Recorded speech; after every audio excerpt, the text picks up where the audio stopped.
잊어버려. 됐나? 이 정도면 됐나? 높이가 이 정도면 됐을까요? 얼굴을 가리지 않아.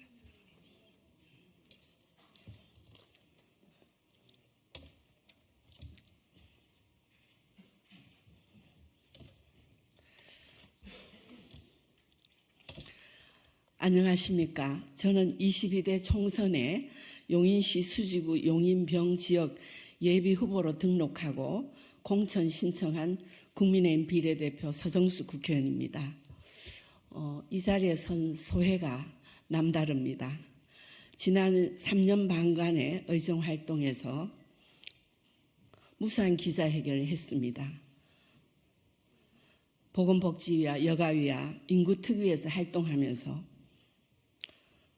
국민을 위한 인권보호, 대한민국 체제 부정 세력에 대한 비판, 표류하는 낙태법에 대한 우려, 각 분야의 불공정을 바로잡는 약자보호 법안, 위계에 의한 성추행 지도자들에 대한 비판과 여성 인권 옹호 관련 생명 존중을 환기시키는 등 우리 사회의 기본 질서 파괴하는 여러 소위 말하는 악법들, 포괄적 차별금지법 반대, 건강가정기본법 개정안을 통한 건강가정을 지키는 법안,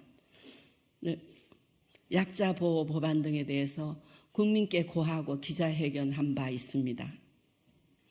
또한 코로나 위기 백신 TF 위원으로 활동하면서 여러 위원님들과 보건의료 전문가들과 이 자리에 몇 번 썼던 경험이 있습니다. 그런데 오늘은 어쩔 수 없이 저 개인의 일로 이 자리에 섰습니다.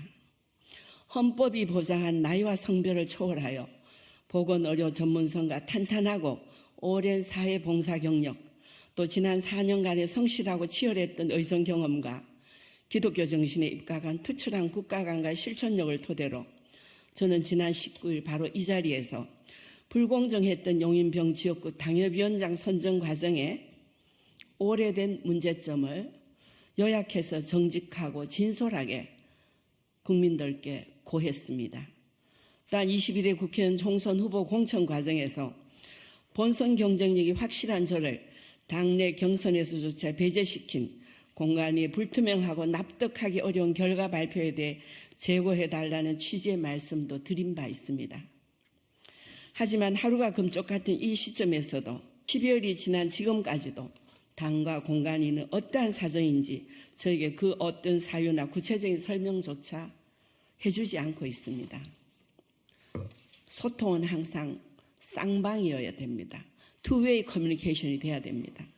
저는 지난 며칠 동안 30여 년이 넘도록 한결같이 애국애당의 자세로 헌신하고 당을 지켜온 저에게 또 우리 당이 절대 소수 야당에서 정권 교체로 절대 소수 여당이 된 21대 국민의힘 국회의원으로서 그 누구보다 시대적 요구에 부응하는 민생 입법 활동과 의미 있는 다수의 수상 경력, 성실한 의정 활동을 펼쳤다고 자부하며 하루 16시간도 마다하지 않고 고군분투해 왔습니다. 그러나 작금의 당의 처사는 너무도 이해하기 힘든 가혹함이었습니다.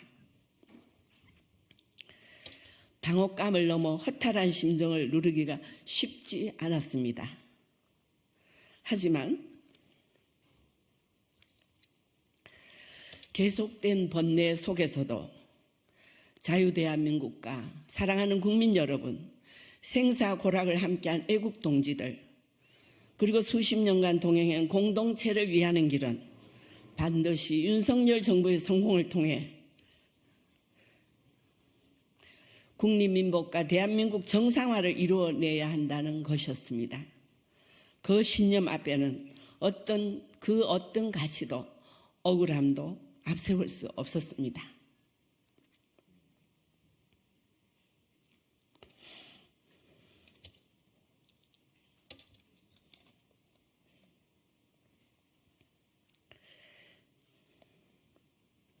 저를 오랫동안 지켜봐 왔고 격려해 주셨던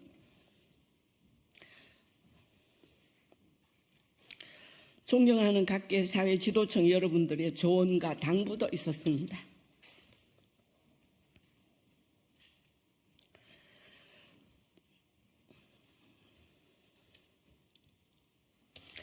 총선이 손살처럼 다가오는 이 시점에 저는 모든 억울함과 의혹을 내려놓고 선당 후사의 자세로 당과 공관위의 결정을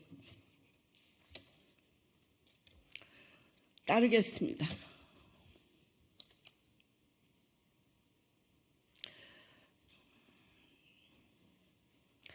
더 이상 공천과 관련한 이의도 제기하지 않겠습니다.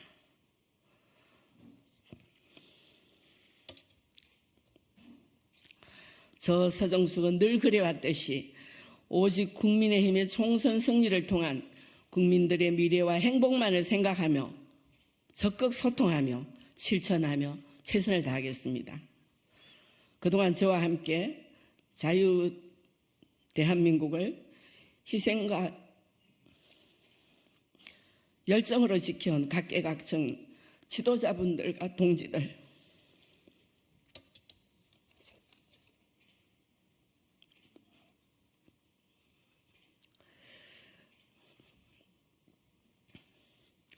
위로야 격려의 말씀을 전해주신 선배 동료 의원님들, 그리고 끝까지 저를 지지해 주시고 저와 함께 용인시 수지구 변화와 발전을 열망했던 지역 주민 여러분들께 머리 숙여 깊은 감사의 말씀을 전합니다. 감사합니다. 국회의원 서정숙 드림.